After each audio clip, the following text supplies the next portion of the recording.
예, 7번 무등무설군. 얻은 것도 없고 사는 것도 없다. 73쪽. 수고리야 그들은 어떻게 생각하는가? 열애가 세상의 깨달음을 얻었는가? 또 열애가 설법한 나가 있는가? 수고리가 답하였습니다. 제가 부처님께서 말씀하신 뜻을 이해하기에는 고정된 그 무엇으로서 세상의 깨달음이라고 할 것은 없습니다. 또한 고정된 그 무엇으로서 열애께서 설법하신 것은 없습니다. 또 있고, 왜냐하면 열애의 설법은 모두가 취할 수 없으며 말할 수 없으며 옳은 법도 아니며 그런 법도 아닙니다. 왜냐하면 일체 성현들은 모두가 조작이 없고 힘이 없는 법으로서 온갖 차별을 꾸며서 펼쳐보였기 때문입니다. 여기에서 온갖 성현들이 이런 펼쳐보였다 이렇게 이제 해석을 하셨는데, 사실은 제가 볼 때는 일체현성이 왜 이렇게 일체현성으로 중생이니 현인이니 성인이니 이렇게 나누느냐, 차별이 되느냐. 그것은 이제 무의법에서 이런 차별이 생겼기 때문이다. 이렇게 성현들이 펼쳐 보인 게 아니라 무의법에서 이런 차별들이 펼쳐졌다. 이렇게 보시는 게 맞지 않겠나. 성현들이 무슨 신처럼 무엇을 펼쳐 보인 게 아니라 왜 중생이 있고 부처가 있고 현인이 있고 성인이 있는 것이냐. 이게 평등한 법인데 차별 없는 법이라고 하면서 왜 이런 차별이 생긴 것이냐. 그거는 이 무의법 속에서 온갖 차별이 있기 때문에 그렇다.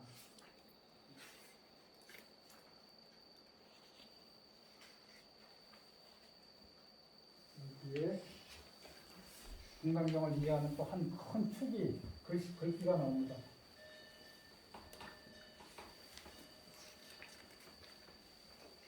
이 글씨 하나 또 잘 이해하면은 무유정법 명 안역거리, 안역따라 삼각삼거리를 줄일게요. 안역거리라고 이름할 만한 정해진 법이 없어. 이게 이제 이거거든요. 그거를 이제 여기서 이제 풀이를 그렇게 해놓으셨는데, 안역거리라고 이름할 만한 정해진 법이 없는데 우리는 이미 안역거리라고 이름을 붙였잖아요. 이런 얘기는 제가 많이 말씀드렸어요.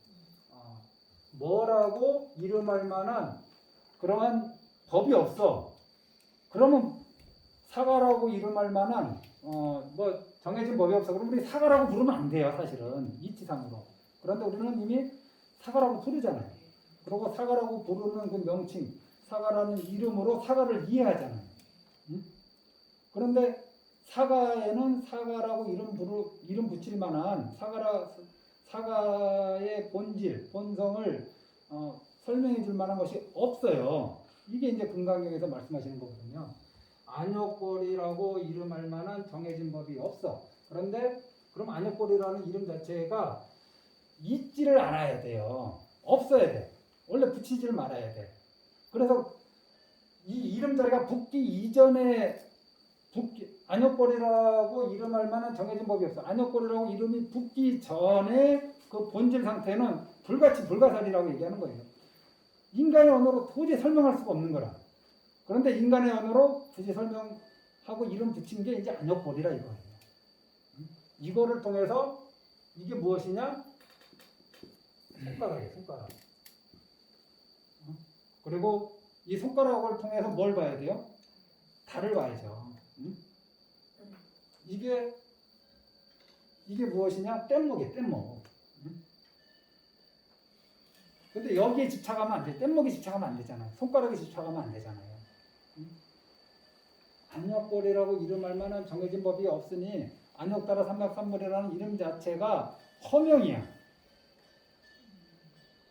그런 이름을 갖다 붙이면 안 되는 거예요. 안역따라 삼각삼거리라고 이름할 만한 정해진 법이 없는데 그냥 인간들이 안역따라 삼각삼거리라고 그냥 불러버리는 거라고. 이런 뜻이라는 거죠.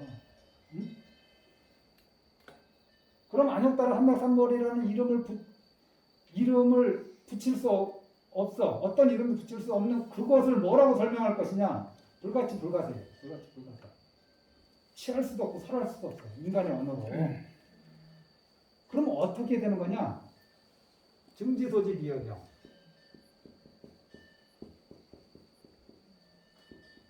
증득한 지혜로 알 바지 다른 경계가 아니다. 이렇게 얘기하시는 거예요. 증득한 사람만 아는 거라. 오로지 콜라에 대해서 그러면 제가 이 비유는 맞지 않는데 콜라를 한 번도 본 적이 없는 사람, 콜라를 한 번도 맛본 적이 없는 사람, 콜라가 뭔지 모르는 사람한테 콜라에 대한 설명을 해줘봐요. 설명을 다 해줘도 결국 이 사람이 그러면 나중에 콜라에 대한 논문 한 10만 권을 읽고 나서 콜라를 맛본 사람이 콜라에 대한 설명을 해놨을 거 아니에요. 그럼 이 사람이 이 설명을 듣고 콜라에 대해서 깊은 고민을 하다가 결국 콜라의 대가가 됐어. 이 사람이 콜라 맛을 아는 겁니까? 모르는 거죠. 결국은 이 자리로 우리가 가야 돼요. 증지소지 비열경으로. 부처님께서 무엇을 얻으셨다라는 관념이 있으면은 아상이 있는 거고 얻을 만한 정해진 법이 있다라고 생각하면 법상이 있는 거다. 왜? 안욕따라 삼박삼벌이라고 이름할 만한 정해진 법이 없는데 본질이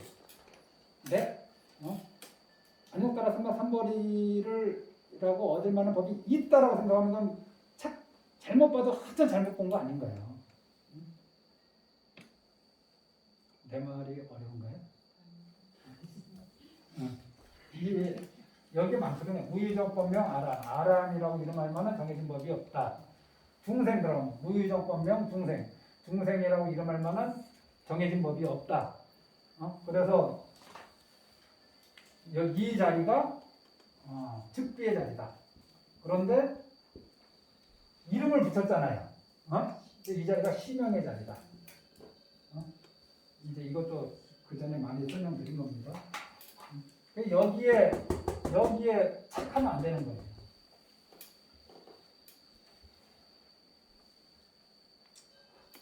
그리고 깨달음이라는 것이 밖에서 구할 수 없다는 거 우리가 이제 많이 들어서 알잖아요. 밖에서 구하는 것이 아니야. 내 마음에서 구하는 거잖아요. 내 마음에서 구하는 걸 우리는 얻었다라고 얘기할 수 있나요? 그 얻었다는 득자 개념만 놓고 봤을 때 이게 얻은 건가? 원래 나한테 없는 거를 내가 가져야지 취해야지 이거 얻었다라고 얘기하는 거지. 본래 내가 가지고 있었던 거를 재확인하는 건데 마음대로 찾는 거니까 마음 하나 바뀌는 거니까 이걸 어떻게 얻었다라고 얘기할 수 있어요? 기본적으로. 그래서 얻었다라는 이 인간의 언어에 대한 그 틀에서 우리가 벗어나야 된다. 일단은 첫 번째가 그거고 두 번째는 안욕고리라고 이름할 만한 정해진 법이 없어. 그러면 안욕고리라는 것이 아예 없는 것인가? 이렇게 허무해, 개시호망, 허무에 떨어질 수 있잖아요. 근데 깨달은 분들이 말씀하시는 걸 우리는 또 그 손가락을 통해서 달을 보듯이 또 엿볼 수 있죠. 내가 깨닫고 보니 중생들마다 모두 불성이 있더라. 그래서 그 불성을 확인하면은 밖에서 얻을 것이 아니라 각자가 다 불성을 확인하는 부처가 되는 거예요. 또 그저 그렇게 보면은 이 세상에 안욕골이 아닌 것이 또 하나도 없어. 그래서 증지소지, 증득한 사람이 아는 바, 증득한 사람의 눈에는 안욕골이 아닌 게 하나도 없고, 증득하지 못한 사람이 볼 때는 안욕골인 게 하나도 없어요. 반야바람이 증득한 사람이 볼 때는 반야바람이 아닌 게 하나도 없고, 깨닫지 못한 분들이 사는 세계에서는 반야바람이를 털끝만 그렇게 찾아볼 수가 없는 거예요. 그럼 그 차이가 어디에서 오는 거냐? 그래서 우리가 공부해야죠. 한번 제가 비유 들었어요. 온통 다 여름인데, 이것만 가지고 와서 이게 여름이다라고 이것만이 여름이다라고 얘기할 수 있느냐? 온통 다 여름이네. 온통 다 안욕따라 삼각삼벌인데 온통 다 반야바람인데 이것이 반야바람인지 다 이게 만약에 그런 것이 있다면 제가 여러 번 말씀드렸듯이 부처님께서 그 수많은 법문을 하실 이유가 뭐가 있어요? 이것만 공부해라 딱 그러지.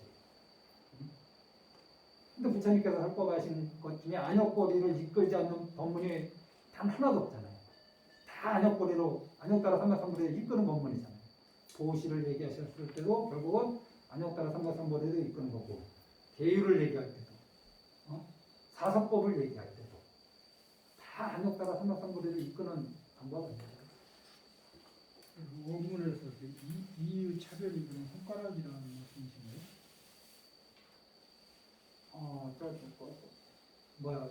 그게 아니야. 지금 제가 그냥 손가락은 이제 원문에서 예. 무위법으로 이유 차별이라고 했는데 이 이유 차별이 손가락을 뜻하는 건가요? 아니요. 제가 그런 의미로 이거 말씀드린 건 아니고요. 그래 안욕벌이라고 이런 말만 정해진 법이 없어요. 없는데 이것이 안욕벌이라고 정해진 법이 없는 거를 무위법이라고 이제 우리가 얘기하는데 사람마다 자기 역량에 따라서 어떤 법을 취하는 거죠. 소승은 소승의 법을 취하고 보살은 보살의 법을 취하고 제1지는 제1지의 법, 중생은 탐욕을 취하고 성냄을 취하는 거죠. 거기에서 원래 차별이 없는 이 자리에서 온갖 차별이 나온다라는 뜻으로 무유체현성 무위법 이유차별 이런 뜻이 아니겠나 저는 추측합니다. 사람마다 자기 근기에 따라서 진리를 취하는 거죠. 법을 취하는 거죠. 그러니 자기가 취한 법을 가지고 이게 옳은 법이다라고 주장하는 사람 얼마나 많아요. 상대방이 취한 법 가지고 저것은 그런 법이다라고 얘기하는 사람 얼마나 많아요. 우리 불교에도 많습니다. 이것이 정법이다. 그것은 정법이 아니다. 이게 법상 비법상 이게 일체법의 법상을 내지 말라는 큰 틀이고 여기에서 법상 비법상은 좀 작게 소규모 작게 해석해서 옳은 법이다 옳은 법이 아니다 이렇게 보시라고 한번 말씀드린 적이 있습니다. 각자 자기 분기에 따라서 취해 놓고서 거기에 대해서 온갖 차별성을 내는 거죠. 또 이것이 맞다 저것이 맞다 이러면서.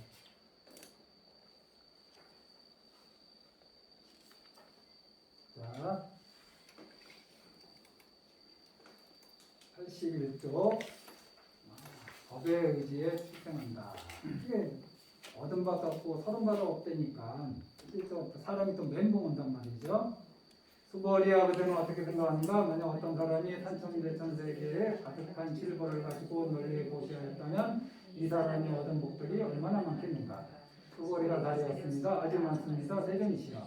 왜냐하면 이 복덕은 곧 복덕성이 아닙니다. 그러므로 예수께서 복덕이 많다고 말씀하신 것입니다. 나타나고 만약 어떤 사람이 이경 가운데서 내 글귀만이라도 받아지면서 남을 위해 말을 이었다면 그 복덕이 앞의 복덕보다 훨씬 뛰어납니다. 왜냐하면 수벌이야 모든 부처님과 모든 부처님의 세상의 깨달음의 도리는 다 이 경전으로부터 나왔기 때문입니다. 수벌이야 이른바 불법이란 곧 불법이 아닙니다. 이게 많이 나온 패턴이니까 재물보시를 하면은 반드시 거기에 상당한 좋은 가보가 생긴다. 방생을 하면은 거기에 상당한 좋은 가보가 생겨. 나쁜 짓을 하면 거기에 상당한 아주 힘든 가보가 생겨. 이거는 뭐 당연한 거고. 근데 좋은 일을 하면서 거기에 무주상을 하면은 깨달음으로 인도하고 여기에서 또 하나 수행법이 뭐냐? 이 부처님 말씀을 다 수지독송하든지 이타인을 하든지 다 할 능력이 안 되면은 단 한마디라도 수지 독성하고 이타인설 하면은 이것이 그 수많은 재물보시보다 더 복덕이 크다. 그런데 이게 복덕의 성질이 부처님이 생각하시는 복덕이라는 진정한 복덕은 부자가 되는 게 부처님의 안목에서는 이게 복덕이라고 얘기할 수 없는 거예요. 부자는 곧 인연 따라 또 가난해질 수 있거든요. 건강한 몸은 또 인연 따라 병이 들 수도 있고 무상하거든요. 언제 어떻게 될지 모르거든요. 복이 닿으면은 나빠지는 거고 복이 남아있으면 좀 유지되는 거고. 그래 이거는 진정한 복덕의 성품이라고 얘기할 수 없죠. 복덕이라고 얘기하려고 그러면 이게 바뀌지 말아야지. 진짜 복이라면은 좋았다가 나빠졌다가 이렇게 하지 말아야죠. 진짜 복이라는 말을 갖다 붙이려면은. 그런데 실제로 중생들이 안고 있는 복덕은 그렇지 않다는 거죠. 그럼 복덕의 성이 아니죠. 부처님의 안목으로 볼 때. 그럼 진짜 복덕성이 무엇이냐? 이 사국에만이라도 수지독통하면서 깨달음의 길로 나가는 게 이게 진짜 복덕이라는 거죠. 그리고 부처님께서는 설한바도 없다. 그래서 부처님의 설하신 법이 있다 그러면은 부처님을 비방하는 거고, 부처님이 나는 설한 바가 없다 했으니까 부처님의 설하신 법이 있다 그러면 이제 부처님을 비방하는 거고, 그럼 부처님이 설하신 법이 없다 했으니까 부처님은 아무 말씀도 안 하셨다. 부처님이 가르치신 법이 없다 그러면 경전을 비방하는 거예요. 그래서 혹시 어둠도 없고 설함도 없다는 말에 또 떨어져서 없음에 또 집착할까봐 또 이 경전을 의지하고 살아라라고 또 말씀하시는 게, 요 말씀하면 여기로 툭 차가면 톡 치고, 요 말씀하면 또 여기에 잠깐 톡 쳐서 어느 쪽에도 치우치지 않게 하는 자상한 말씀이다 라고 저는 이렇게 봅니다.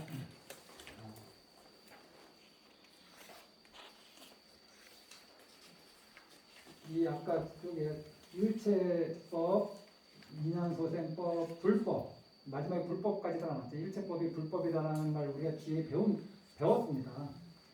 다 대시 허망이에요.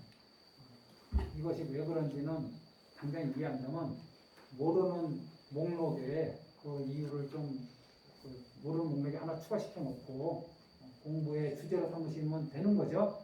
제가 다 어떻게 해결해 드려요? 제가 다 알지도 못하고. 그래서 불법이라고 이름할 만한 정해진 법이 없어.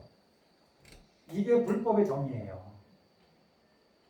불법이라고 이름할 만한 정해진 법이 없어. 이게 불법의 정의야. 그 진리였어요. 그런데 이것이 불법이다. 이것이 부처다. 여기서 불법은 이제 부처와 법이거든요. 부처라고 이름할 만한 정해진 법이 없어. 그런데 우리는 그런 부처라는 이름도 붙이지 말아야 되는데 그렇게 돼서는 달 자체를 보지 못하는 거예요. 손가락이라도 보여줘야지 손가락을 따라서 달을 보듯이 부처라는 이름, 깨달음으로 도달하는 그 방법 그조차도 말해주지 않으면 어떻게 깨달음으로 가겠어요? 그것이 이제 이 경전이라는 거죠.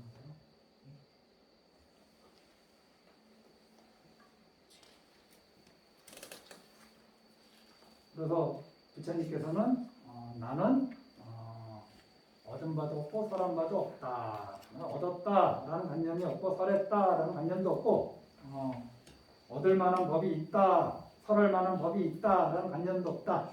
이게 아공, 법공을 같이 얘기한다는 거 한 번 더 설명하면 내가 안역고리를 얻었다라는 관념이 있으면 이거는 아상이죠. 안역거리라고 할 만한 법이 있다라고 하면은 이거는 법상이죠. 법공을 퍼져가지 못한 거죠. 그래서 이건 정답인데 내 마음자리에서 일어나는 일이라는 것입니다. 이게 아공, 법공은 전부 다 내 마음자리에서 일어나는 거지 딴 데서 일어나는 것이 아니에요. 그래서 내 마음자리가 바뀌면은 중생이 좀 전까지 중생이었다가 바로 그냥 성인의 자리로 가는 거죠. 중생이 중생 아닌 중생이 아니기도 하고 중생 아닌 것이 아니기도 하다는 말이 뒤에 나오잖아요. 근데 부처님만 그런 게 아니라 제가 이전에도 얘기했어요.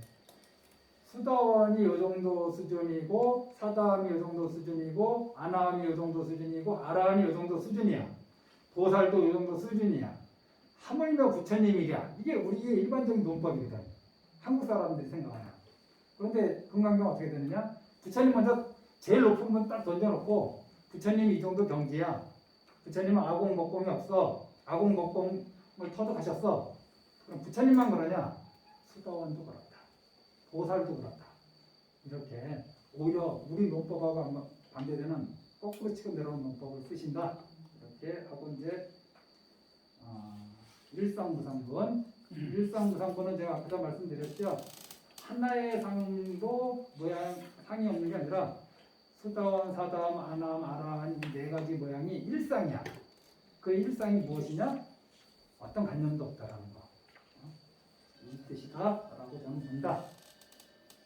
92쪽. 수보리야 그때는 어떻게 생각합니까? 사다함이 생각하기를 나는 사다함의 가위를 얻었노라 하겠는가? 수보리가 다르겠습니다. 아닙니다. 세준이시여. 왜냐하면 사다함은 이름이 한번 갔다 온다는 말이지만 시로 가고 오음이 없습니다. 그 이름이 사다함일 뿐이기 때문입니다. 이것이 바로 앞에서 쭉 전체 큰 문장이 뭐냐? 반야바라밀, 즉기반야바라밀, 심용반야바라밀 이 뜻하고 똑같은 패턴이다. 그래서 사다함도 내가 사다함 가위를 얻었다라는 관념이 없어. 그럼 사다함의 가위가 없느냐? 수행하다 보면 그 가위가 있죠. 어느 정도 수준 되면 부처님이 사다함이다라고 얘기해 놓으셨으니까. 하지만은 거기에 또 집착하면 안 되는 거죠. 이 사다함, 수다원, 사다함, 아나함, 아라함에 대해서는 제가 왜 한 번 갔다 오고 뭐 7번 갔다 오는지 한번 설명해 놓은 게 있으니까 그렇게 보시고 또 이거 나옵니다. 수보리하고는 어떻게 생각하는가? 아나함이 생각하기를 나는 아나함의 가위를 얻었노라 하겠는가? 수보리가 다르였습니다. 아닙니다. 세존이시여. 왜냐하면 아나함은 이름이 오지 않는다는 말이지만 실은 오지 않는다는 것이 없습니다. 그 이름이 아나함뿐이기 때문입니다. 또 수보리하고는 어떻게 생각하는가? 아라니 뭐 하나 빠졌다. 89페이지 첫 번째 것까지. 첫 번째 거 빠졌네. 89부터 다시 읽죠. 수보리하고는 어떻게 생각하는가? 수다원이 생각하기를 나는 수다원의 가위를 얻었노라 하겠는가? 수보리가 다르였습니다. 아닙니다. 세존이시여. 왜냐하면 수다원은 성인이 위에 들다라고 이름하지만 실로 어디에 들어간 것이 아닙니다. 아무리나 소리나 향기나 맛이나 감촉이나 그의 무엇도 들어가는 것이 아닙니다. 그 이름이 수다원일 뿐이기 때문입니다. 여기에서 그래서 수다원을 설명할 때 색성향 미촉법에 영향받지 않는 것이 수다원의 경지다라고 이렇게 해석하시는 어른 스님들도 많다는 것을 제가 한번 말씀드렸어요. 색성향 미촉법에 물들지 않는 것이 수다원의 수준이다. 근데 이제 이 글자 모양새를 보면은 수다원, 즉비수다원, 심용수다원의 이 논법으로 보면은 인유 들어간다, 어떤 무리에 들어간다. 그런데 그 본질로 놓고 보면 들어간 바가 없어. 어디에 들어간 바가 있냐? 색성향 미촉법에 들어가는 바가 없어. 이름이 어떤 무리에 인유라고 하는데 그럼 어디에 들어갔다는 뜻 아닌가요? 근데 색에 들어가서 수다원이 된 것도 아니고 소리에 들어가서 수다원이 된 것도 아니고 맛에 들어가서 수다원이 된 것도 아니다. 어디에 들어갔기 때문에 수다원이 된 게 아니다. 마찬가지로 무엇을 얻었기 때문에 부처가 된 것이 아니죠. 무엇을 얻었기 때문에 부처가 된 것이 아니다라고 앞에서 무등무설분에서 얘기했듯이 수다원이 어디에 들어갔기 때문에 수다원이 됐다. 어디에 들어가지 않았기 때문에 수다원이 되었다. 이런 게 아니라는 거죠. 굉장히 뜻은. 그런데 어른 스님들이 이제 색상의 미촉법에 물들지 않을 정도 되면 수다원이다. 이렇게 이제 풀어서 법문도 많이 하신다. 92쪽 수고리야 그대는 어떻게 생각하는가? 사다함의 생각을 나는 사다함의 가위를 얻었노라 하겠는가? 수고리가 답이었습니다. 아닙니다. 대전이시오. 왜냐하면 사다함은 이름이 한 번 갔다 온다는 말이지만 이런 가더움이 없습니다. 그 이름이 사다함일 뿐이기 때문입니다. 이것이 한 번 갔다 오느냐? 한 번 갔다 올 수밖에 없는 번뇌가 남아있기 때문이죠. 욕계에 꼭 와야 되는 번뇌가 뭐냐? 탐심이 있고 성냄이 있기 때문에 한 번 더 왔다 가는 거죠. 그것이 없으면 여기 안 태어납니다. 마치 무간지옥에 갈 제업을 짓지 않으면 무간지옥에 안 태어나는 거하고 똑같아요. 그렇지 않나요? 천상에 태어날 업을 지으면 아무리 딴 데 가고 싶다고 해서 딴 데 가지는 게 아니라 그냥 무조건 천상에 가는 거예요. 업에 따라. 욕계에 다시 태어날 그 업이 남았다면 아무리 도망가고 싶어도 한 번 더 올 수밖에 없는 거예요. 수다원은 몇 번 옵니까? 7번을 왔다 갔다 한다고. 사다음은 한 번만 왔다 갔다 하고 이게 제가 5가지의 번뇌, 화품의 5가지의 번뇌, 이게 또 이쪽에 5가지의 번뇌를 적어서 여기까지 끊으면은 수다원, 여기까지 끊으면 사다함, 여기까지 끊으면 아나함, 여기까지 다 끊으면 아라함 이렇게 해서 말씀드린 기억이 납니다. 93쪽 수고리야 그대는 어떻게 생각하는가? 아나함의 생각하기를 나는 아나함의 가위를 얻었노라 하겠는가? 수고리가 가리었습니다. 아닙니다. 대전이시오. 왜냐하면 아나함은 이름이 오지 않는다는 말이지만 실은 오지 않는다는 것이 없습니다. 그 이름이 아나함이기 때문입니다. 아나함은 욕계에 다시 오지 않는 거예요. 이 말뜻은 아나함이 태어날 곳은 어디다? 색계다. 색계 이상이다. 근데 우리가 힌트를 얻는 욕계에는 다시 오지 않아. 탐심과 진심이 없기 때문에 욕계에는 다시 오지 않아. 그런데 색계 선정에 이제 태어나는 업이 있는 거죠. 수고리야 그대는 어떻게 생각하는가? 아라한이 생각이를 내가 아라한의 도를 얻었노라 하겠는가? 수고리가 가려졌습니다. 아닙니다. 대신이시오. 왜냐하면 실로 고정된 법이 있어서 이름을 아라한이라고 하는 것이 아닙니다. 세존이시오. 나는 아라한이 생각이를 나는 아라한의 도를 얻었노라라고 하면 이놈은 나와 남과 중생과 수명에 집착한 것이 되기 때문입니다. 세존이시여 부처님께서 저를 다툼이 없는 삼매를 얻은 사람 가운데서 제일이다라고 말씀하셨습니다. 이는 욕심을 떠난 아라한 중에 제일이라는 것입니다. 그러나 세존이시여 나는 욕심을 떠난 아라한이다라는 생각을 하지 않습니다. 이게 이제 수고리의 경지죠. 부처님께서 그렇게 얘기하셔도 본인은 그럼 본인이 부정하는 것이냐? 그건 아니죠. 어느 쪽에 견해라도 가지만 아라한이라고 할 수 없는 거예요. 세존이시여 제가 만약 나는 아라한의 도를 얻었노라고 생각한다면 그건 아상에 있는 거죠. 아상, 인상, 중생상, 수자상 넷 중에 하나는 무조건 걸려들게 돼 있어요. 또는 법상이든 비법상이든 이 6가지 상에는 무조건 걸려들게 돼 있죠. 내가 뭘 얻었다라고 생각한다면 세존께서는 곧 수보리가 고유한행을 좋아하는 사람이다 라고 말씀하시지 않았을 것입니다. 수보리는 실로 고유한행을 한 바가 없습니다. 그냥 그러기를 수보리는 고유한행을 좋아하는 사람이다 라고 할 뿐입니다. 이런 말씀은 많이 드린 것 같아요.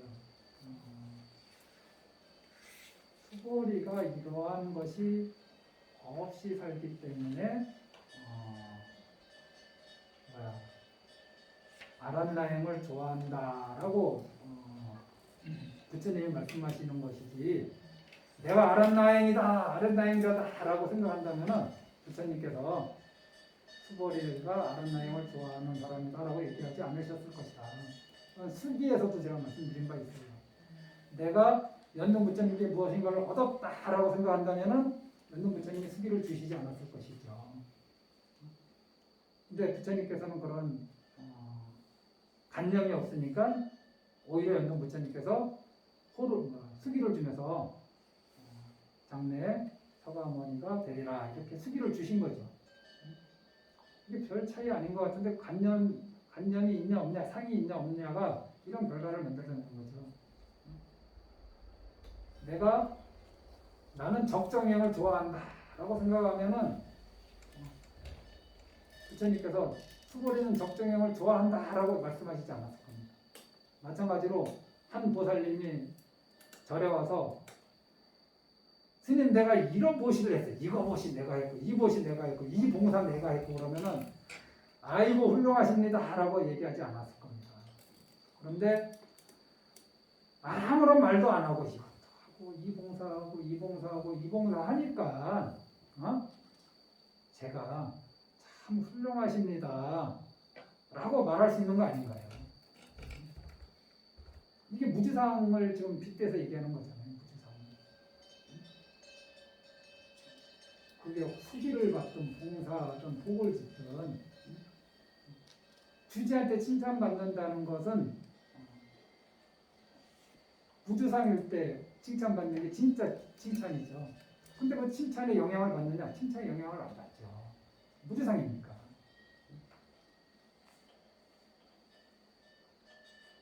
스님 우리가 뭘 했습니다. 제가 뭘 했습니다.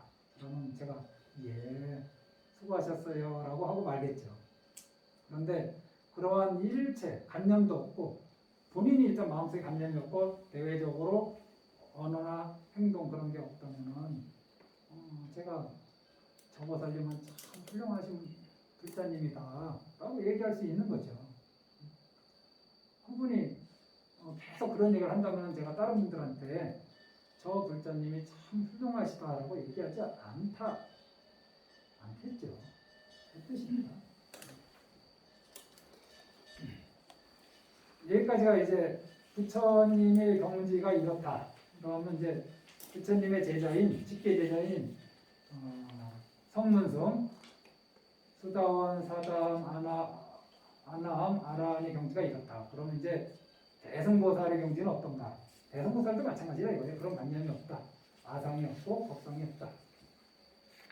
여기 쪽 부처님께서 수고를 위해 말씀하셨습니다. 수고리야 그대는 어떻게 생각하는가? 열애가 일적의 연등 부처님 저소에서 법에 대하여 무엇을 얻은 것이 있는가? 아닙니다. 세존이시여 열애께서 연등 부처님 저소에 계실 적에 법에 대하여 실로 얻은 것이 없습니다. 수고리야 그대는 어떻게 생각하는가? 보살이 세상을 경험한다. 아닙니다. 세존이시여 왜냐하면 보살이 세상을 경험한다는 것은 곧 경험이 아니며 그 이름이 경험일 뿐이기 때문입니다. 한 장 넘겨서 종료. 그러므로 수고리야 모든 보살 마살은 반드시 이와 같이 성진 마음을 낼지니라. 반드시 사물에 물들지 말고 마음을 낼 것이며 반드시 소리와 냄새와 맛과 감촉과 구애의 어떤 것에도 몸을 말고 마음을 낼지니라. 응당 머무는 바 없이 그 마음을 낼지니라. 이게 그 유명한 이제 무서지 220의 내용인데 왜 갑자기 보살 얘기가 나오느냐? 이 보살은 보살이 보살도를 한 다음에 부처가 되면 우리는 그 보심이라고 합니다. 보심이라고 해요. 보살이 왜 보심이 되느냐? 우리가 법신, 보신, 하신이라고 하잖아요. 강대한 원력으로서 수행해서 부처가 되는 분들을 우리가 보심이라고 합니다. 아미타 부처님처럼 강대한 원력이 있잖아요. 이 원력을 가지고 수행하시는 거예요. 원력을 밑거름으로 해서. 이 대승보살이 수행해서 부처가 되면 다 보심이 된다고 저는 생각합니다. 이 대승보살이 어떤 마음을 가진다 했죠? 일체 중생을 다 제도시키겠다. 이러한 강대한 원력을 가지고 수행해서 부처가 되면은 이런 분들이 그런 원력은 씨앗이고 그렇게 해서 된 부처 가보로 부처님이 되셨으니 이게 가보신 아닌가요? 그 원력에 대한 가보로 부처가 된 거 아닌가요? 절대 물러나지 않는 마음으로 계속 간다면. 그런데 내가 해탈을 구하고 말리라 하면서 자기 깨달음을 추구한 분이 부처가 되면 절대 보신이라고 얘기할 수 없습니다. 이분들은 대원력이 없는. 그래서 법신보신화 신을 굳이 나누자면 이제 그렇다는 거고, 그래서 이 보살이 그래서 이게 나왔다. 처음에 부처님 얘기하고 당신의 집기제자 얘기하고 이제 보살을 얘기함으로써 다 일상무상이야. 통틀어서 얘기하면 부처님이든 성문제자든 보살이든 다 하나의 상이야. 그 하나의 상이 무엇이냐? 어떤 관념도 없다는 거. 단지 일상무상만 일상무상문이 아니고 무등무설분부터 지금까지 다 하나로 연결되는 법문이다. 이렇게 큰 거 얘기하고 작은 거 이렇게 얘기하고 있다라고 생각하시고, 북토를 경험하는 것 중에 첫 번째가 제일 으뜸가는 장엄이 뭐냐? 불사한다 그러잖아요. 불사 중에 최고 으뜸가는 불사가 무엇이냐? 최고 으뜸가는 정토장엄이 무엇이냐? 그런 바로 중생을 제도해서 무여열반에 들게 하는 게 최고의 북토를 경험하는 거고 최고로 큰 불사죠. 이것보다 더 큰 불사가 어디 있어요? 그거보다 좀 작은 불사가 무엇이냐? 소승의 경지라고 할 수 있죠. 자기 마음을 깨끗하게 하는 거. 그거보다 조금 또 작은 불사가 무엇이냐? 눈에 펼쳐진 이 유의의 세계를 아름답게 꾸미는 거. 이것도 불사죠. 도량을 깨끗하게 하는 거, 이것도 불사죠. 내 마음을 청정하게 하는 거, 이것도 불사죠. 그 다음에 거기서 끝나면은 자기의 이익만 추구하는 거잖아요. 그런데 중생을 이롭게 하고 중생을 무열반에 들게 하는 거, 이게 진짜 불사죠. 그런데 이 불사에 차별을 두면은 또 한쪽에 치우치게 돼요. 그래서 어느 불사든지 차별심을 내지 말고 도량을 청정하게 할 일이 있으면 도량을 청정하게 하고, 마음 청정함, 그러면서 마음 청정함을 놓치지 않고, 몸의 청정함도 놓치지 않고, 그러면서 다른 중생들을 도와주는 것도 놓치지 않고, 이렇게 가라고 얘기하시는 거죠. 그러면서 그러한 일에 일체 관념이 없으면은 이게 보살이라고 이름할 수 있는 거죠. 관념이 있으면 아상, 인상, 동전상, 수재상, 법상, 기법상 어디에도 무조건 하나 걸려들게 됐다. 왜냐하면 아상이니까.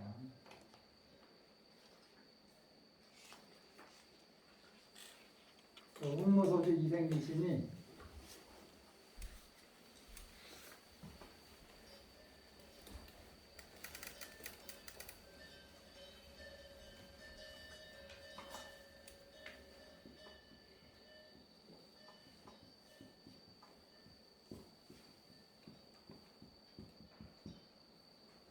이런 법문이 앞으로 많이 나오고 머무는 법 없이 그 마음을 내라. 그럼 이거는 마음자리고, 그 마음을 내라는 거는 이제 실제 행동을 얘기하는 거잖아요. 이게 마음과 마음인 것 같지만은 여기에서는 이제 어떤 언행을 얘기하는 거죠. 내가 국토를 장엄한다는 마음 없이 국토를 장엄하는 행을 하는 거죠. 남을 도와준다는 마음 없이 남을 도와주는 행위를 하는 거죠. 어떤 이익을 바라는 마음 없이 남을 위로해주는 말을 하는 거죠. 이게 운무소지 이생기심을 조금 부연설 마음은 그런 뜻 아닌가요? 아무것도 하지 말라는 게 아니잖아요. 여기 불교 중에 여기에 치착하는 분들 생각보다 많습니다. 고요하자. 아무것도 신경 쓰지 말자. 다 부질없는 것이다. 쓸데없는 것이다. 어차피 다 무상하고 무아이고 공한데 뭐하러 그렇게 그냥 부득부득 애를 쓰느냐 라면은 금강에서 얘기하는 바알버리심, 여기에 해당되지 않는 사람이에요. 그냥 자기 깨달음만 추구하는 사람이라, 자기 편안함만 추구하는 사람이라. 뭐하러 그런 데 신경 쓰고 무상하고 무아이고 어차피 허무하고 다 끝나는 건데 공부해서 뭐해? 돈 벌어서 뭐해? 어차피 나중에 가져갈 것도 아닌데, 계속 그런 식으로 해서 이쪽만 계속 주장하고 이쪽에만 마음을 두는 분들이 있어요. 그리고 이쪽의 일들을 굉장히 하찮게 여기고, 우습게. 아이고, 포교에서 뭐해? 이게, 아이고, 쌀 남한테 좀 줘서 뭐해? 또 외국인 돕자 그러면, 아이고, 우리나라 사람들 죽는 사람 많은데 뭐, 하여튼 어찌됐든, 여러 가지 이유를 대면서 그분은 좀 전에 얘기한 이쪽 동지가 아니지만은 무엇인가 한 마음 내는 거를 한 번뇌를 낸다고 생각하고 한 생각 내는 거를 번뇌심을 일으킨다고 자꾸 주장하는 분들도 있어요. 그러면 금강경 가르침하고 안 맞는 거예요. 첫 번째는 가장 중요한 건 머무는 바 없는 마음을 가지는 거죠. 집착하는 바 없는 마음. 이 머무는 게 뭐거든요. 집착하는 마음, 기대하는 마음, 바라는 마음 이런 게 이제 머무는 바 없는 거거든요. 어디에도 걸리지 않는 거잖아요. 걸림 없는 마음. 이렇게 살면서 혼자 그러면 그냥 한쪽에 가서 그렇게 살든지. 그러면 이게 독각이 되든 성문이 되든 되겠죠. 자기 깨달음을 추구하는 삶이 되겠죠. 하지만 대승보살은 그렇게 살지 말라는 거잖아요. 부처님이. 그래서 포교를 하든 남을 돕든 사사법, 동사섭을 하든 노가다 판에 가서 같이 노가다를 뛰든 같이 울력을 하든 언제 어디서든 그런 마음 이러한 일체 현상계에서 온갖 일들을 한다. 그런데 온갖 일들을 하는 그 목적이 무엇이냐? 중생을 무예열반에 들게 하는 그 근본 목적을 잃지만 않으면 되는 거예요. 자기도 그 길로 가고. 그래서 불교를 잘못 이해하면은 이쪽으로 떨어지면은 불교를 굉장히 그 허무주의로 이해하고 부정적으로 이해하고 부자가 돼서 뭐해? 벼슬이 높아져서 뭐해? 아니 부자가 되고 벼슬이 높아지면 거기에다가 그 사람이 응무소주할 수 있으면은 혜택 보는 사람이 얼마나 많겠어요. 그래서 제가 저번 시간에 말씀드린 거 아니에요. 어마어마하게 부자인 사람이 거기에 집착하는 바가 없으면 얼마나 많은 사람들이 혜택을 보면서 살겠어요. 별것도 아닌데 욕심을 잔뜩 쥐고 있는 사람이 있으면 주변에 얼마나 많은 사람들이 피곤해져요. 중요한 거는 무엇을 하느냐가 아니라 물론 이게 중요한 거죠. 응무소주가. 하지만 한쪽에만 치우치면 안 된다. 그래서 이쪽에 치우치면 공에 치우친 거거든요. 응무소주에 치착하면 공에 집착하는 거거든요. 이쪽만 하면은 자본 없이 그냥 막 날뛰는 거하고 똑같은 거예요. 아무 자기 내공 없이 온갖 세상 일에 그냥 참견하고 간섭하고 그러면은 평등심을 유지할 수 없잖아요. 이거하고 같이. 그래서 불교에서는 이거에 대한 말을 바꿔서 많이 설명합니다. 이쪽 자리를 진여라고 그러고 이쪽 자리를 생멸이라고 그러고 기신론에서는 하강경에서는 여기를 이법계라고 그러고 여기를 사법계라고 그러고 어느 쪽에도 여기를 공이라고 그러고 여기를 묘유라고 그러고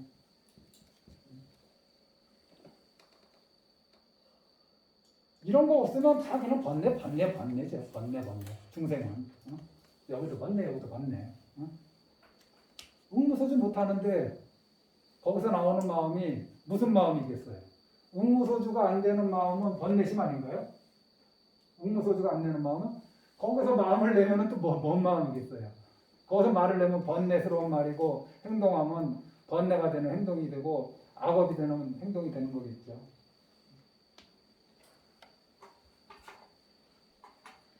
어느 쪽에도 치우치면 안 돼요. 라고 금강경에서 얘기하는 겁니다. 무의복중본 읽어보겠습니다. 후보리야 저 항아에 있는 모래수처럼 그렇게 많은 항아가 있다면 그대의 생각은 어떤가? 그 모든 항아에 있는 모래의 수는 얼마나 많겠는가? 수고리가 다리였습니다. 아주 많습니다. 세준이시여. 단지 저 무슨 하나의 수만하여도 무수히 많은데 하물며 그 가운데 있는 모래의 수이겠습니까? 수고리야 내가 이제 진실한 말로 그때에 이르리라. 만약 어떤 선남자 선여인이 저 항아의 모래수처럼 많은 3,000-4,000 세계에 가득한 금은보화를 가지고 널리 무시하였다면 그가 얻은 복이 얼마나 많겠는가. 수고리가 다리였습니다. 매우 많습니다. 세존이시여. 만약 부처님께서 수고리에게 말씀하셨습니다. 만약 선남자 선여인이 이 경전 가운데에서 내 물주만이라도 받아주면서 남을 위하여 설명하여 준다면 이 일의 목적은 앞의 목적보다 훨씬 뛰어나리라. 이게 무의복이 무의복 승분 무의복이 승 뛰어나다. 그러니까 재물복하는 거는 유의복이라고 이런 법보시 금강경 사고계를 수지독성하고 무지상 모시하고 이런 거는 이제 무의복이라 하죠.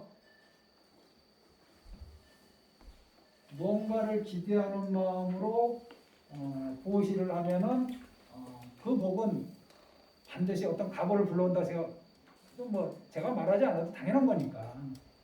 그런데 머무는 바 없이 그 마음을 낸다면은 이것이 바로 무의의 복이다. 이것이 왜 무의의 복이냐? 무의의 복 니꼬로 깨달음, 무의열반 그렇게 되기 때문에 그러면 이것만 하고 오늘 여기까지 하죠. 8분 하려고 그랬더니 1시간에 안 되겠네. 이게 이생기심이잖아요.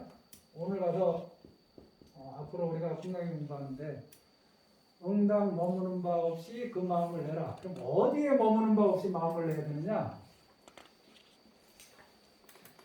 색에 머무는 바 없이 마음을 내고 소리.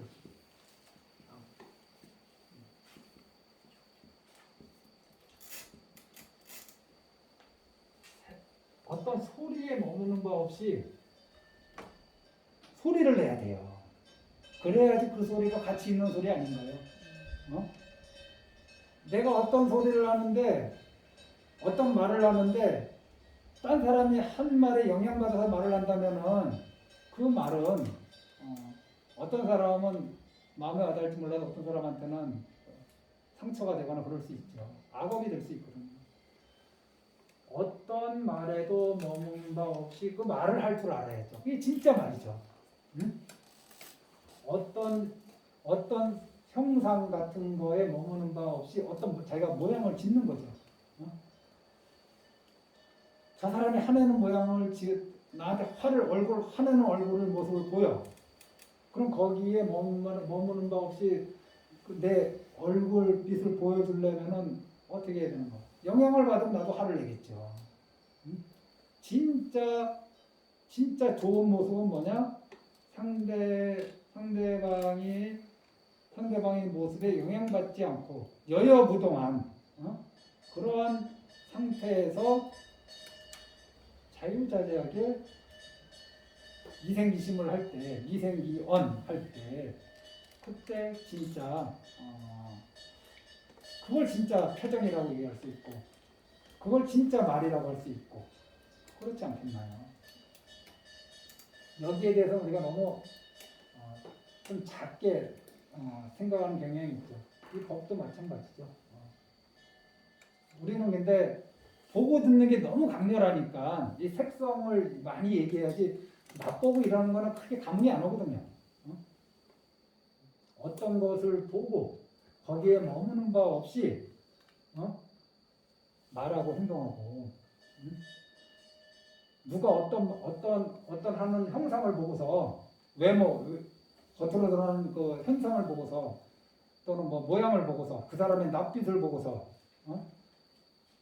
거기에 머무는 바 없이 마음을 낸다. 어떤 말을 하고 행동을 하고 그런 마음을 유지할 때 진짜 이게 청정한 마음이라는 거예요. 이게 청정심이에요. 어떤 소리에도 머무는 바 없이 비난이나 칭찬, 비난에 머물러서 마음을 내면은 그 마음이 어떤 마음이겠어요? 칭찬에 머물러서 어떤 마음을 내면 그 마음이 어떤 마음이겠어요? 내가 좋아하는 것에 좋아하는 물질에 마음을 내서 머물러서 마음을 내고 내가 좋아하지 않는 물질에 대해서 머물러서 거기에 마음을 내면은 그게 어떤 결과를 가져오겠어요? 딱 대비되잖아요. 내가 좋아하는 음식에 머물러서 마음을 내고 내가 좋아하지 않는 음식에 머물러서 마음을 내고 내가 좋아하는 냄새에 머물러서 마음을 내고 내가 좋아하지 않는 냄새에 머물러서 마음을 내고 내 과거의 일에 머물러서 마음을 내고 과거의 어떤 원한, 과거에 있었던 원한, 과거에 있었던 미움, 과거에 있었던 집착 여기에 머물러서 마음을 내고 거기에 머무르지 않고 마음을 낸다면은 이 삶은 천연지차가 되지 않겠냐. 그래서 이렇게 마음을 냈을 때 여기서 생기는 복이 재물복이 아니라 무의복이고 이것이 재물복보다 수승하다. 그래서 무의복습니다. 자, 오늘 여기까지 마치겠습니다. 수고하셨어요.